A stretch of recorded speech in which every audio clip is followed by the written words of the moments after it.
আৰু আগন্তুক বছৰটো তেখেতসকলৰ বাবে যাতে মংগলময় হয় সেই আশাৰে সকলোকে ওচৰত আমি কৃতজ্ঞতা জ্ঞাপন কৰিলোঁ।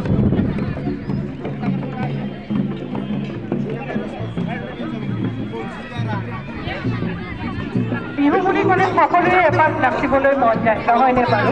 আৰু আজি ইমান সুন্দৰ পৰিৱেশত সকলোৱে জাতীয় পোচাকযোৰ পিন্ধি আমাৰ মাজলৈ আহিছে।